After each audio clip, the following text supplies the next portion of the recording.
Drugs బారిన పడి ఈరోజు చావులను మనం కల్లారా చూస్తుంటే, రాష్ట్రమే నిర్వీర్యం అయిపోతుంటే, యువత డ్రగ్స్ బారిలో పడి చచ్చిపోతుంటే, తెలంగాణ రాష్ట్రంలో పూర్తిగా కూకటి వేళ్లతో పెకిలించి వేయాల్సిన ఈ డ్రగ్స్ మహమ్మారి విషయంలో ఎందుకు విచారణలో ఈ ప్రభుత్వం ఆనాడు జాప్యం వహించింది, ఎందుకు నిర్లక్ష్యం వహించింది, ఎందుకు దీని మీద చర్యలు తీసుకోవడానికి నార్కటిక్ డిపార్ట్మెంట్కు, డిఆర్ఐ డిపార్ట్మెంట్కు, ఈడీ డిపార్ట్మెంట్కు ఎందుకు సంపూర్ణమైన సమాచారాన్ని ఇవ్వలేదని నేను అడుగుతున్నా అధ్యక్ష.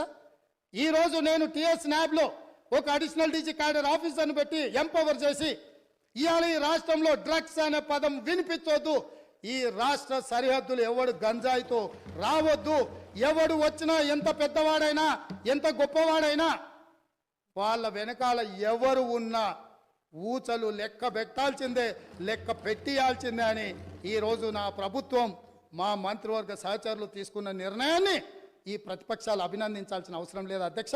ఈ డ్రగ్స్ మహమ్మారిని నిషేధించడానికి నిర్వీర్యమైపోతున్న యువతను, చిన్న చిన్న పాఠశాలల ఆడపిల్లలు బలైపోతున్న ఈ మహమ్మారిని నిషేధించడానికి ఈ దాన్నైనా అభినందించడానికి మన ప్రభుత్వాన్ని మీరు అభినందించడానికి మీకు మనసు రాలేదా అని నేను అడుగుతున్నా అధ్యక్ష. గంజాయి కానీ, కొకైన్ కానీ, హెరాయిన్ కానీ ఇట్లాంటివి రకరకాల ఎన్నో పేర్లు, పేర్లు పలకడానికి కూడా నాకు రాదు అధ్యక్ష. వీటన్నిటినీ 100% ఉక్కు పాదంతో అణిచివేస్తాం, ఎంత వాళ్ళున్నా బొక్కలేస్తామనే నిబద్ధతతో మా ప్రభుత్వం పనిచేయబోతుంది. దీనికైనా వాళ్ళు పూర్తి స్థాయిలో మద్దతు పలకాలి అని చెప్పి మీ ద్వారా వారికి విజ్ఞప్తి చేస్తున్నా అధ్యక్ష.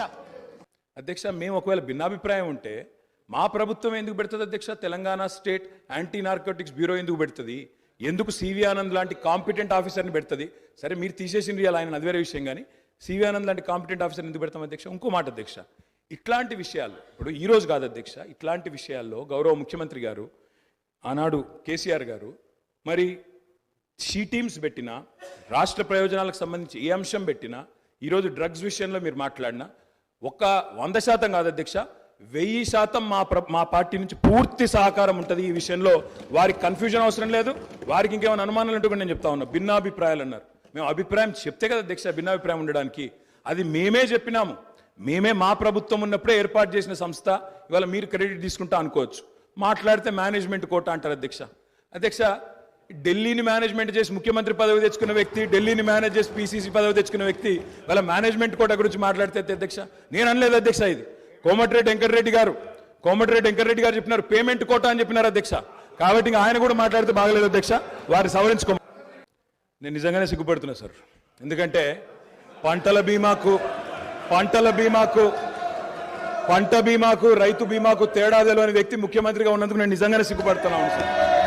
పంట బీమాకు రైతు బీమాకు తేడా తెలియని వ్యక్తి మీ గొప్ప నాయకుడు, గొప్ప ముఖ్యమంత్రి. అధ్యక్ష, నేను ఒకటే మాట అంటా ఉన్నా అధ్యక్ష, వారు పర్సనల్గా చాలా దారుణంగా ఒక ముఖ్యమంత్రిలాగా కాకుండా ఏదో పీసీసీ అధ్యక్ష పదవుల్లో అక్కడ గాంధీ భవన్లో కూర్చుని ఒక ప్రెస్ మీట్లో మాట్లాడినట్టు స్వీపింగ్ రిమార్క్స్. అధ్యక్ష, ఇవాళ ఆయన ఒక గౌరవమైన రాజ్యాంగబద్ధమైన పదవిలో ఉన్నారు.